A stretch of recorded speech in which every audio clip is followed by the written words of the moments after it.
everyone. Welcome to PodC Ts. And here we are with our best lead. Hi, thank you. I don't think that's true, but my name's Alyssa, and I am co-media lead. My co-person's not here today, and I'm also the creative director on my team. And we're also here with Danielle Watson. So Alyssa, tell me about yourself. Like all of me? Yeah. Alright. I'll talk about why I joined the team, because that's pretty interesting. I did not know about robotics the entire time I was at high school until 11th, the beginning of it. I only joined because of my two friends, and I did not care. I was like, ooh, it'll be fun, my friends are joining, I'll join as well. I didn't really care about robotics because I'm an artist, and I was all like, oh, I do art stuff, I draw characters, I do illustrations, why would I need to be in a robotics team, right? It wasn't something I ever envisioned myself doing, or something I thought I would enjoy. When I joined though, I was told I could create maybe some buttons, some designs, some posters, so I did.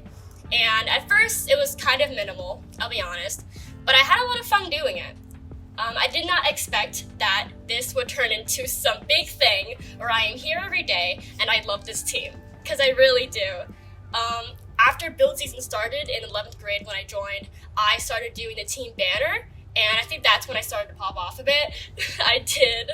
I think I did a pretty good job. A lot of people liked it, and it's kind of where I realized my skills can be utilized here, and I'm actually having a great time just being here and being here with my members and learning a lot more.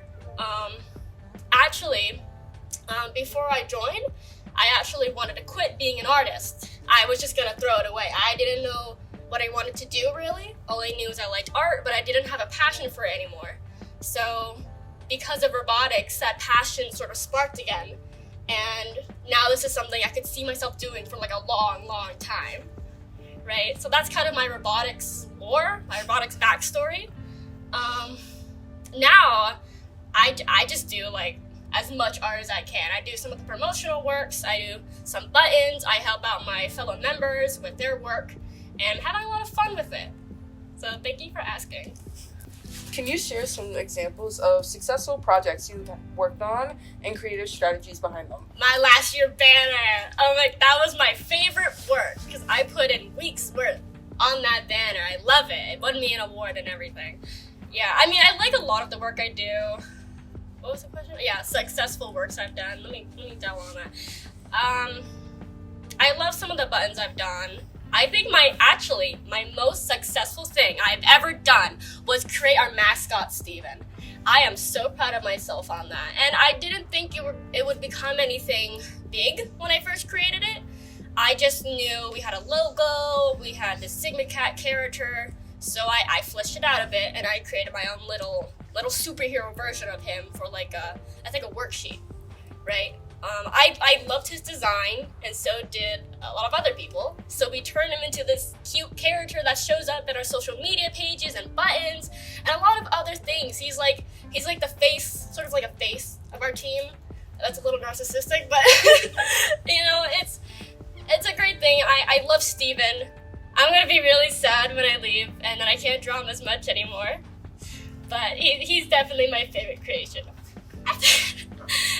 Okay, the next question. Another thing on top of that, you did the banner in weeks. You have 2 days. How do you feel on that? That's a question you're asking me? Oh, I don't like that. Okay, calling me out here. Yeah, I do have the banner due in 2 days. And I'm sorry to my mentor. I'm going to get it done though. Honestly, when I did the banner last year, it was relatively quick. It did take me a while though, but I think it's because of my inexperience. I first joined the team at that time. I did not really know the brand of our Sigma Cats. I didn't really know what I wanted it to look like. We have a solid foundation from last year. We have what we want the cool Sigma Cat to look like. All I have to do is kind of replicate that, add my own kind of twist to the new banner, and then color everything in. Being on this team for just 1 year, I've learned how to regulate my time and how to go fast, because that's what you have to do when you have tight deadlines. A lot of my promotional works, like for kickoff, I don't know if any of you have seen that one, but it was like a panther. It was like, ooh, it's a big speaker.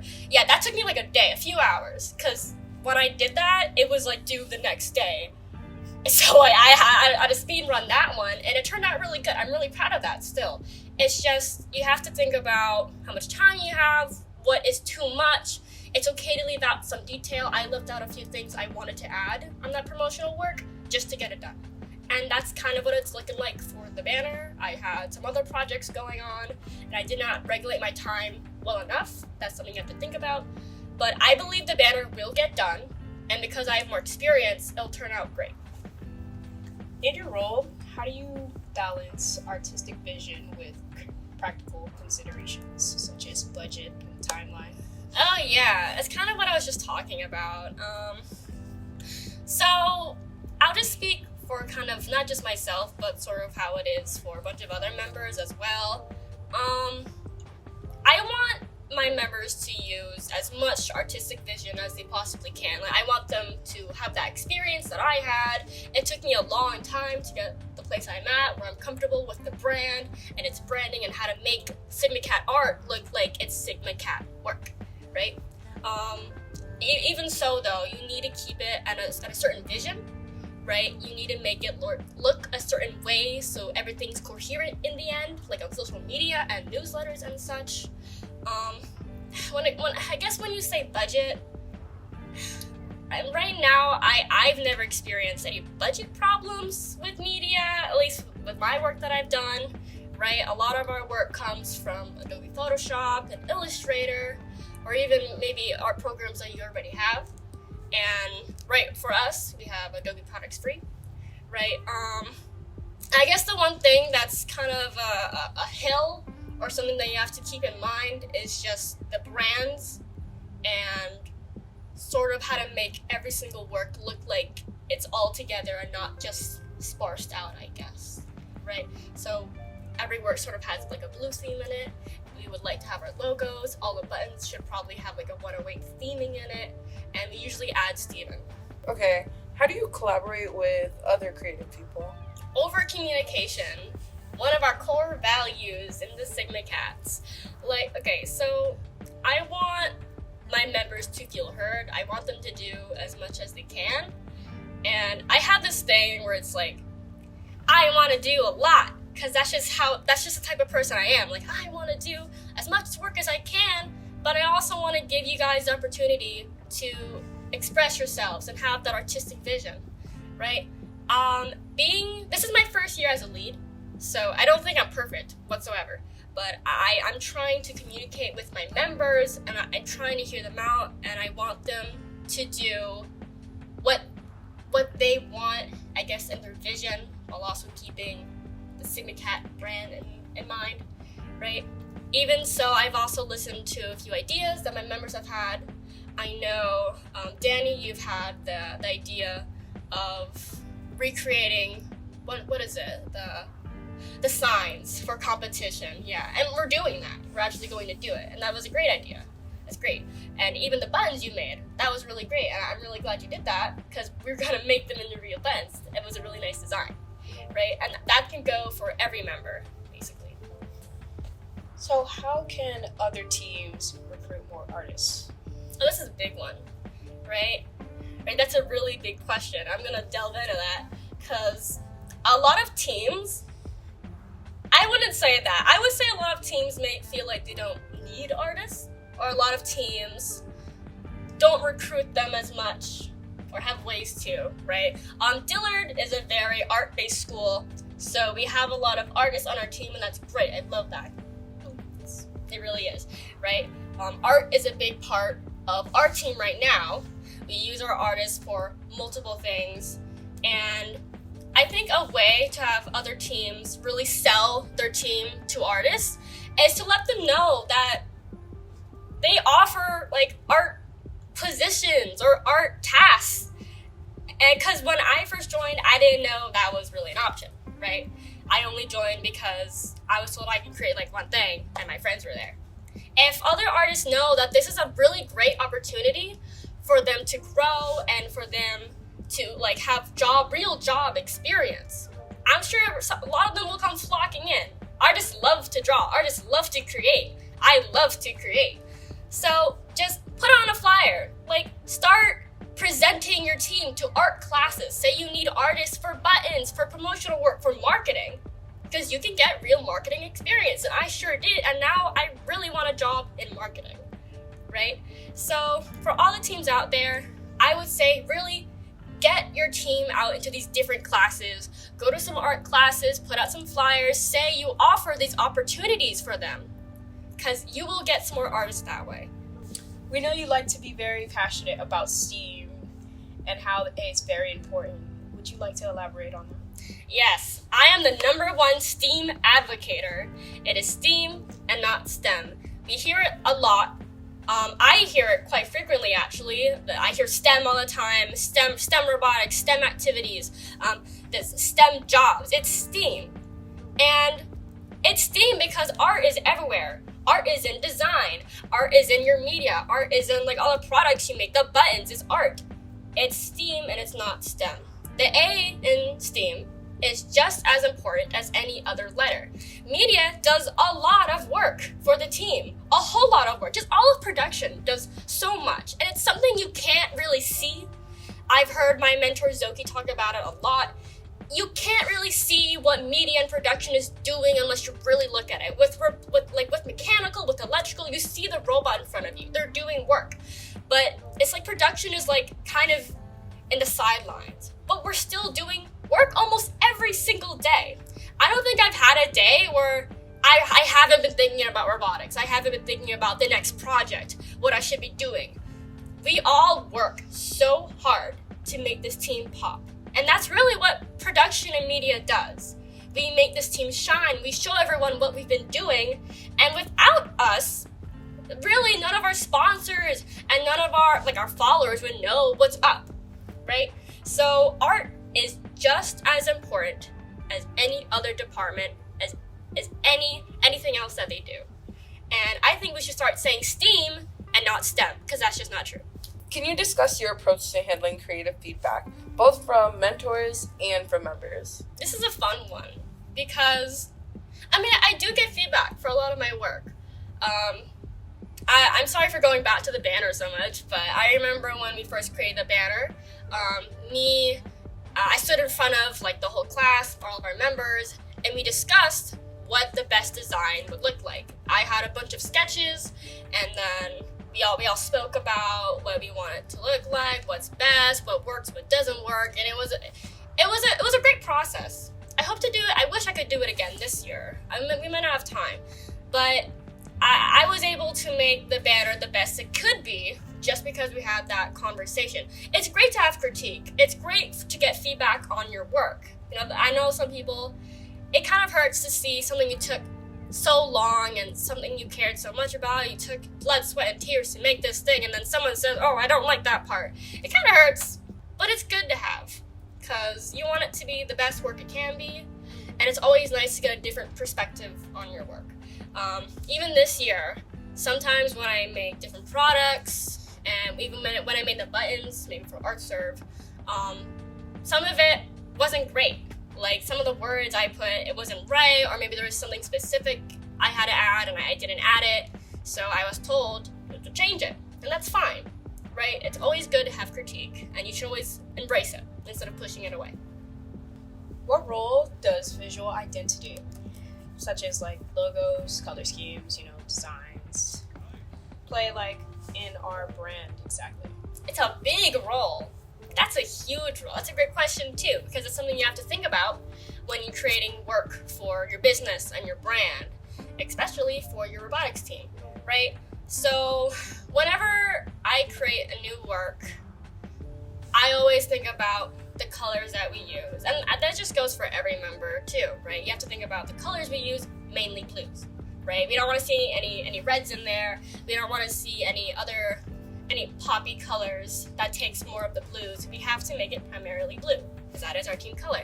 We want to use our logo in there. So whenever anyone sees our work, they know, oh, it's the Sigma Cats. That's our logo. We do that for our senior Saturdays. our Sigma Gat Senior Saturdays, we always use the blues, we always have our logo in there, and we always put a 108 somewhere in the post, right? So that's kind of what you always have to think about that. Whenever you're creating work for a brand or a brand identity, you just always have to think about how to make it feel like it fits in, right? I could talk about that, about even the photography and the like anything else. It does not have to be just about art. We have a great photographer. Whenever he takes photos, it's always like cool themed. You can still see the blues.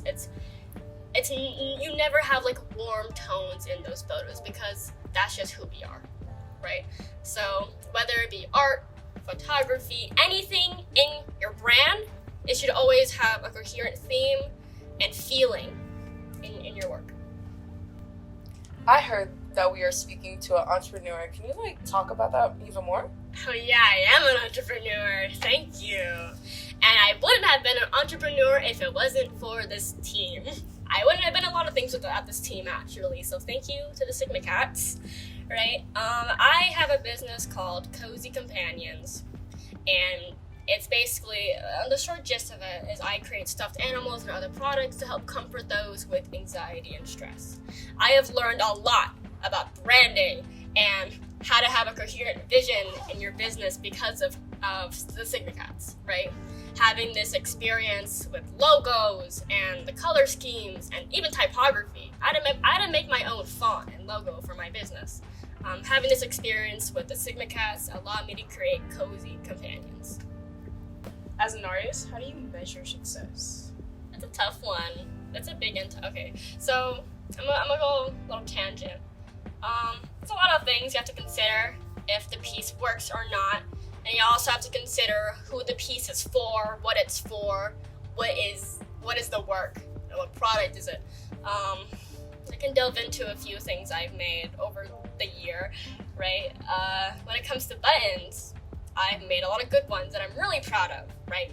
It has the theming, it has Steven, it has the blues, and it has really nice technical skill, right? And of course, you don't always have to have technical skill in your work, right? But everything works together in some of my buttons, and I'm so proud of them.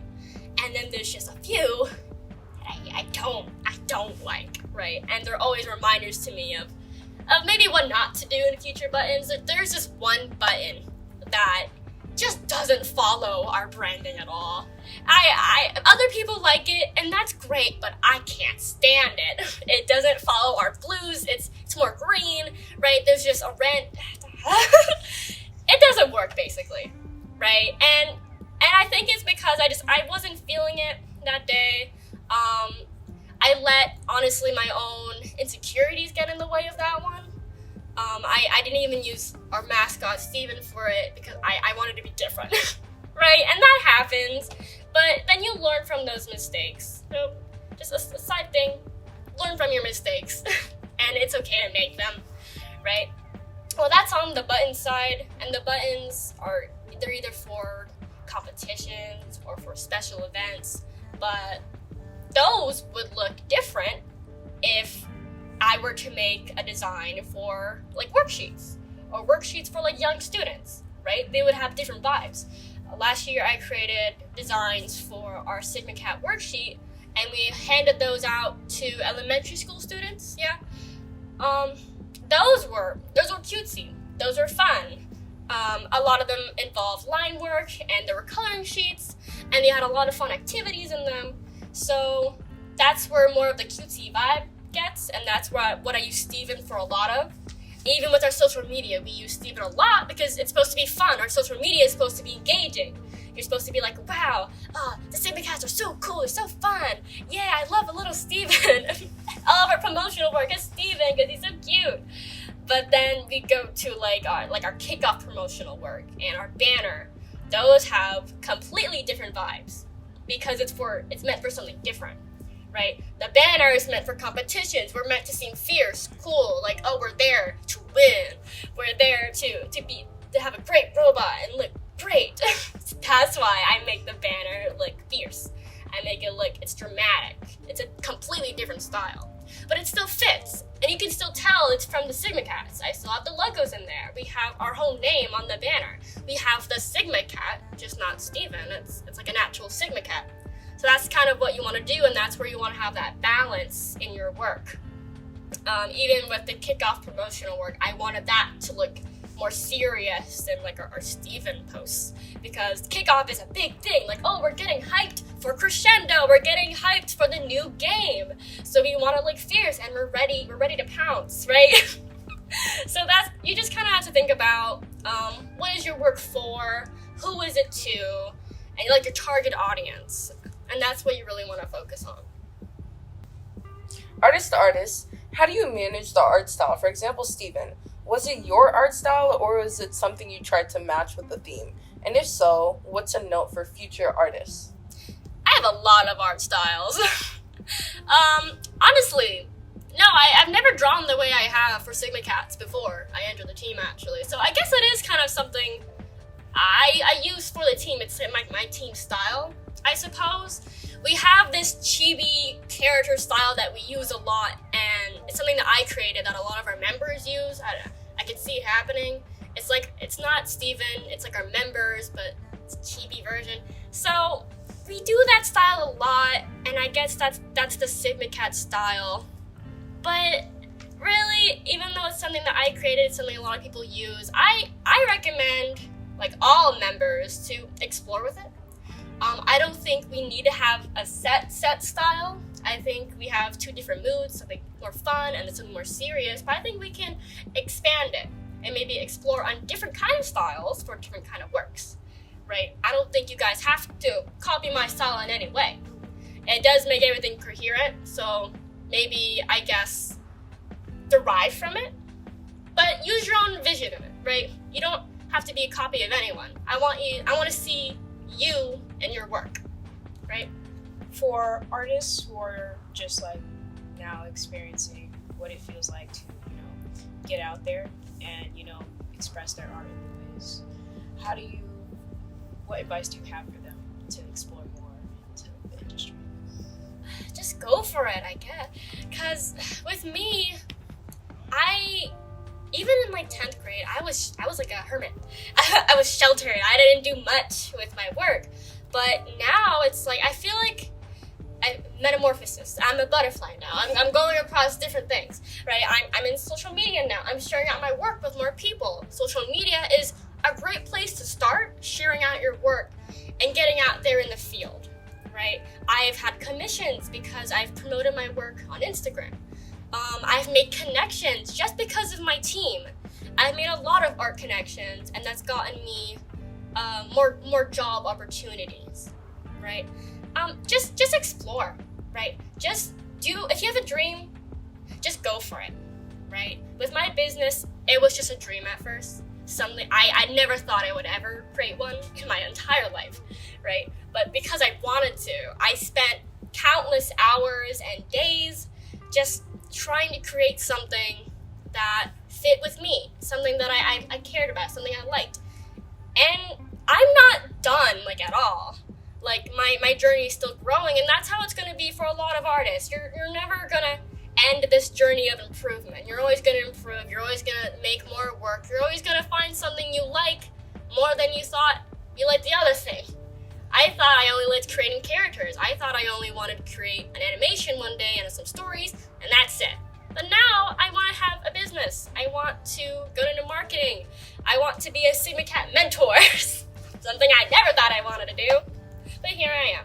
So yeah, just explore, create, keep creating, practice, do anything you want, basically. And try getting some connections. Because the more you practice, the more you get yourself out there, you will find something you like, you will find that job, and you will find that person.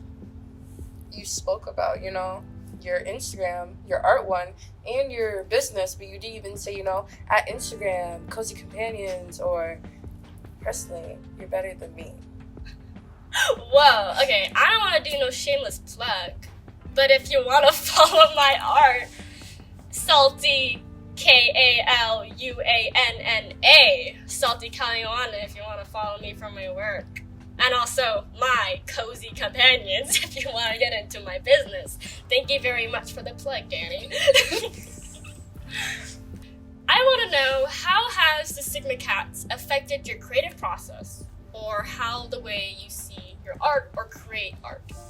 It has made me like see my art because I do more semi-realism, so it's pushing me because I always wanted to have my own style. So now that I do this work, I say, dang, I don't like my art. But the best thing is I know as much as I keep trying, it'll always get better. And every artist says, just keep trying and it'll get better. So I guess I'm just here on the journey until it progresses and I actually like it. That was a great answer, thank you. So now, Elizabeth. I have to say that I'm usually used to realism, and I usually do a lot of things that are in person in front of me because it's like a staple for me because I like details and stuff like that, and I like to be very intricate with it. But whenever I'm doing like sketches for the buttons or the workbook, I just get to relax and, play around with some things, have creative freedom of like not having everything having to be like perfect in a sense, and having to, mess around with a few elements, and try a different style that I'm not really used to and making it into something I am more comfortable with as I go on. I agree with that. I love how our team is sort of like a comfort zone or like a safe place for us to just experiment and just sort of let your mind go wild with ideas. That's what I love about this team. PodCats out.